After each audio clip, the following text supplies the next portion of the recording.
রাধে রাধে। ওম নমো ভগবতে বাসুদেবায়। ওম নমো ভগবতে বাসুদেবায়। ওম নমো ভগবতে বাসুদেবায়।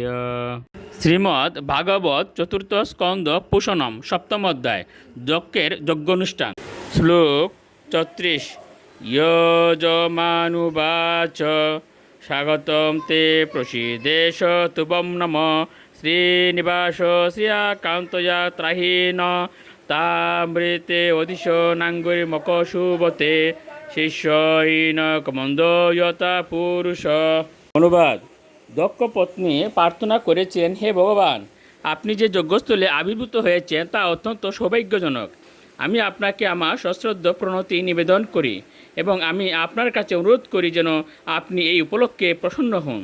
আপনি ব্যতীত এই যজ্ঞস্থল ঠিক একটি মস্তকহীন কবন্ধের মতো শ্রীহীন। শ্লোক ৩৭।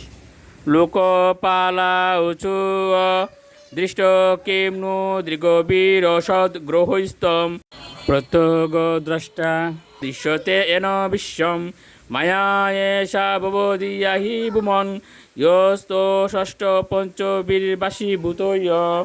অনুবাদ: বিভিন্ন লোকপালেরা বললেন, হে ভগবান, আমরা কেবল আমাদের প্রত্যক্ষ অনুভূতিকে বিশ্বাস করি, কিন্তু এই পরিস্থিতিতে আমরা জানি না যে আমরা আমাদের জড় ইন্দ্রিয়ের দ্বারা আপনাকে দর্শন করেছি কি না। আমাদের জড় ইন্দ্রিয়ের দ্বারা আমরা কেবল এই দৃশ্য জগতই দর্শন করতে পারি, কিন্তু আপনি পঞ্চভূতের অতীত, আপনি ষষ্ঠ তত্ত্ব, তাই আমরা আপনাকে জড়জগতের সৃষ্টিরূপে দর্শন করছি। শ্লোক ৩৮। যুগেশ্বরা উচু প্রাণতে অন্য অস্তি অমূতস্তয়ী প্রভ বিশ্বাত্ম নিক্ষেন্ন পৃথক ইয় আত্মন অতাপি ভক্তে শতয় উপদাবতা মনন্য বৃত্তানুগৃহান বৎসল। অনুবাদ: মহাযোগীগণ বললেন, হে ভগবান, যারা আপনাকে সমস্ত জীবের পরমাত্মা রূপে জেনে আপনাকে তাদের থেকে অভিন্ন রূপে দর্শন করেন তারা নিশ্চয়ই আপনার অত্যন্ত প্রিয়। যারা আপনাকে প্রভু বলে মনে করে এবং নিজেদেরকে আপনার দাস বলে মনে করে আপনার ভক্তিময়ী সেবায় যুক্ত থাকে, তাদের প্রতি আপনি অত্যন্ত কৃপাপরায়ণ হন। আপনি তাদের প্রতি সর্বদা অনুকূল। শ্লোক ৩৯। জগৎ উদ্ভব স্থিতি লয়েষু দৈবত বহু বিদ্যমান গুণয়াত্ম মায়য়া রচিতাত্ম বেদমতয়েশ সংস্থয়া বিনিবর্তিত ব্রহ্ম গুণাত্মনে নম।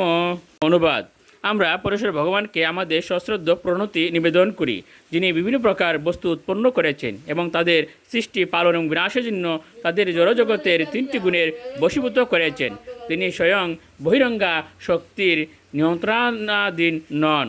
তার স্বরূপে তিনি জড়গুণের বৈচিত্র্য থেকে সম্পূর্ণরূপে ভিন্ন এবং মায়ের ভ্রান্ত পরিস্থিতি থেকে মুক্ত। শ্লোক ৪০।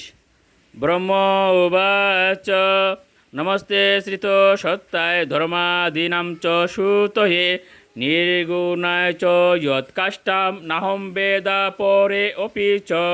অনুবাদ: মূর্তিমান বেদগণ বললেন, হে ভগবান, আমরা আপনাকে আমাদের সশ্রদ্ধ প্রণতি নিবেদন করি, কারণ আপনি সত্যগুণের আশ্রয় হওয়ার ফলে সমস্ত ধর্ম, তপস্যা এবং কৃচ্ছ সাধনের উৎস।